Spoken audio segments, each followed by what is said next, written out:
Luke on Saturday. First week of 90 miles. I'm probably going to touch 144k this week. I need to get out here. He's waiting on me. But look, Thursday was a belter. Tuesday was a belter.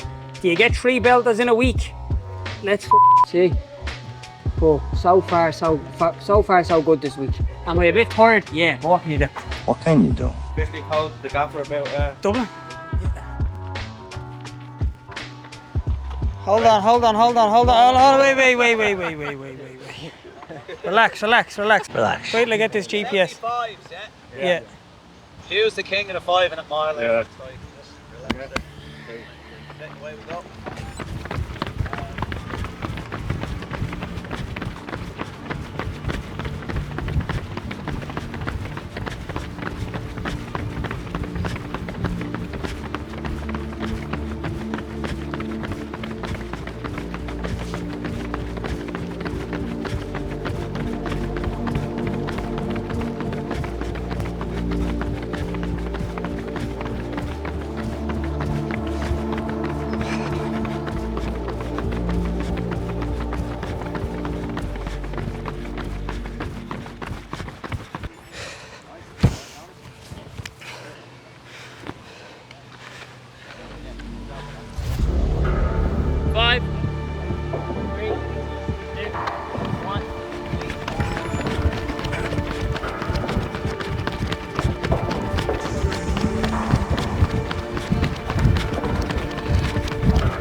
So we're going 64, 32. 16. Easy. Watch me make a ball of this. Ready?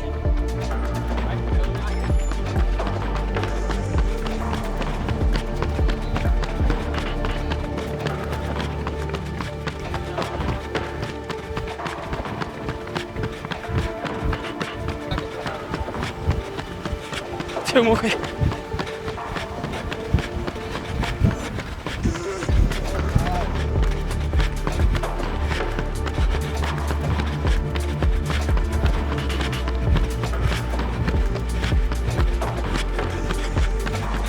Too quick.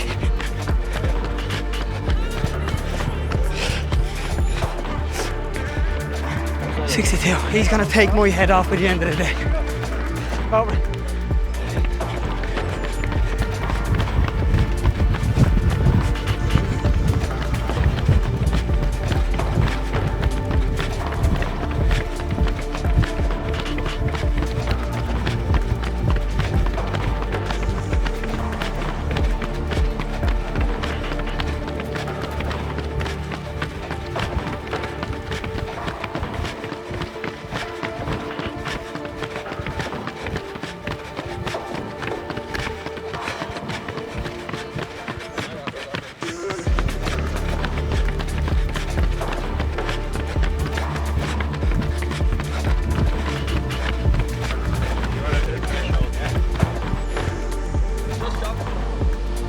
This happened.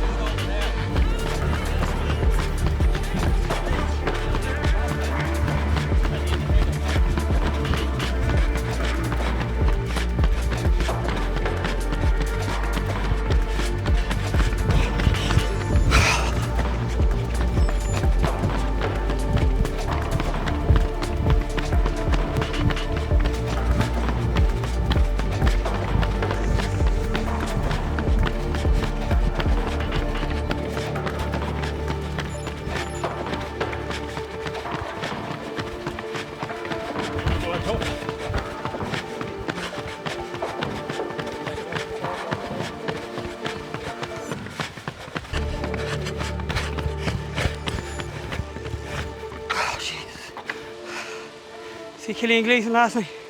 Yeah. He is a killer.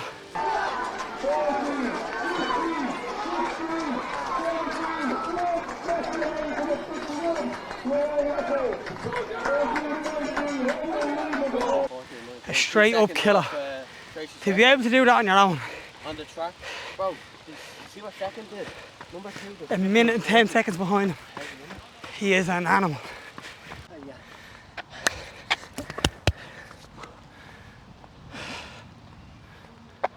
A year ago you couldn't run a back.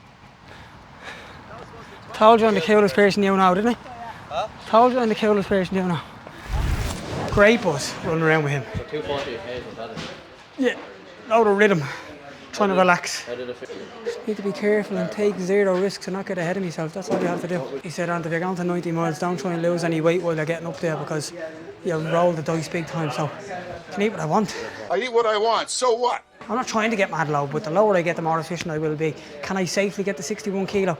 I don't know, do you know what I mean? But I'm not getting too hung up on it because nearly will bother me. So, you know. Why are you going off the track?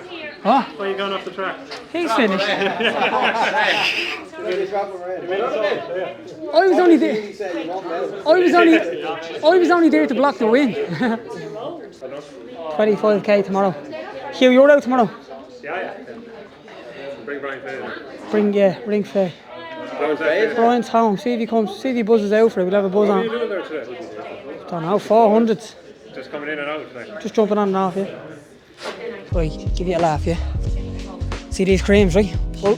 Ultra Pure got on to me, and they were like, we want to send you out some products, right? And I was like, I'm starting to try and get into this influence again. So I was like, is it a pay the post gig? And your one never got back onto me.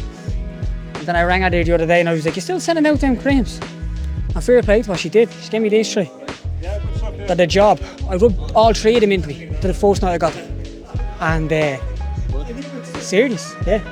I put that on when I have a bit of a tight Achilles, yeah. Put that on, and it just kind of like warms everything up, good to go. Good to go. When it was raining so heavy, I didn't want to. And this is basically like having an Epsom salt bath, so it says. But I rub this into me every night at the moment. And look at that, like the body is coming around. I'm going well at the moment. You know what I mean? So with all of this, all the Perform gear, and yeah, man, up in the mileage, I'm gonna. Mayo, he's from Mayo, he knows the gig, you know, don't you, Hugh? Why are these on you? Get Armstrong on here. Hold it. Hold the tree. Hold it tree. From the dub. They don't take any straight from these dubs.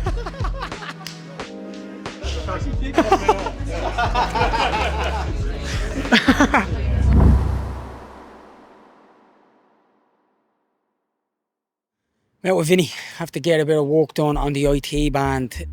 It locked up. When did it lock up?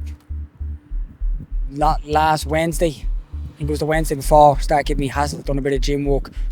Probably done a bit too much going back to it. Went in, done a good threshold session off the back of that, and then after that started the tightness, started to ramp up. Took a few days off, assessed it, probably went back too early. Now I'm out here, Vinny's gonna do a job on it. Vinny is a geezer that I'm mixed up with Rob Heffernan, I think. I called him a race walker when he actually won the national title for cross country. Vinny's a sound geezer, knows his shit. I've been meaning to come out and do a physio session with him for ages. So now that I have this, I said I'd buzz out. So yeah, we'll go in, see what the gig is, get it assessed, see how bad it is. I don't think it's that bad, to be honest. Just a bit of tightness. And like that, I was ramping mileage, brought the S&C back into it, on top of the mileage. And I should have probably eased back into that. But get this sorted and get back to action. Soon as.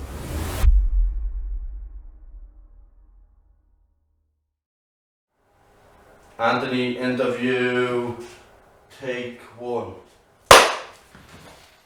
Right, this is another thing that you need to stay on top of, because when you step back in front of the lights on the camera, you get nervous. Like, I got a touch of stage fright there when you were setting up and you were like, you sure you have this all over again? And I was like, fucking lights, cameras, here we go.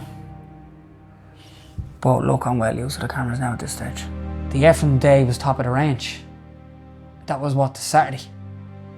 And then I rolled into the Tuesday, had a good Tuesday session. And then I rolled into the Wednesday went to the gym, went back to the S&C, went too heavy on the S&C. Thursday had my best threshold session. Was flying that day, heart rate was real low, we getting 310s for like not even in threshold. And fell top of the range, and then Friday woke up with tightness, that evening jogged through tightness. Friday morning woke up, jogged through tightness, and then since then it's been 4 weeks with an IT band issue. I was getting greedy. Look at how greedy I was on the track with Efrem that day, pushing it. Look at how greedy I was in the session with Gavin, running ahead of Gavin when Gavin's faster than me. Although I was feeling good on the day, I could have just set with him and still got good bang for buck off that session, but I was greedy. I was enjoying the fitness, do you know what I mean? And Nelly and all was like me, you had no reason for you to be running in front of him. And if you look, when I look back now, because I've had 4 weeks there to have a look at it, it's like, yeah, I was pushing the boat. I know I was getting away with it in bits. I was running, like, I was having the buzz with the lads, I was starting to run. I was running well with Hugh and doing a couple of good efforts with the likes of Jonas and all, and I was getting a bit ahead of myself, and that's what happens. I was already looking at 100 miles. I wasn't even thinking about 90 miles anymore. I'd only done 1 week of 90. I had at least 6 more to go before I could even think about 100. But I was like, I'm going to be at 100 in no time. So I have to be putting these 90s together. So this week I'm not doing anything less than 90. And like that I tried to make it up. And I tried to run the Thursday, the Friday, wheels came off on the Saturday. What was an extra 10 miles that week going to do for me? Look at what it cost me. Put your hand out to be slapped, and when it gets slapped, you best not be whinging about it. I always say that to the lads. And that's what happened to me. I was out on the bike as much as I could be, going off the Sally's Gap and going off on big spins. There's no goal with the bike. The bike is just a way of me exerting energy and going out and getting in fitness. But with the running and everything else, there's goals. It's like, right, we're looking for marathon times here, we're looking to do a bit of racing. I'm still pulling my hair out a little bit to get back to running. It's not running fitness that I'm worried about losing, because you can get that back quick enough. It's the economy and the flow. That's what you work so hard for. 8 by a K at 3 minute pace isn't an easy session. It'd get like very handy for me. I used to be terrified of going up and doing that session. Getting back to that is going to be a bit of a push, I'd say.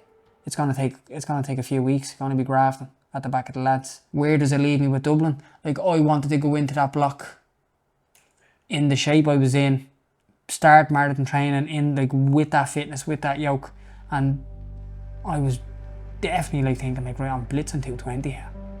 Whereas now I'm like, have I got enough time to squeeze in a marathon in what, 15 weeks?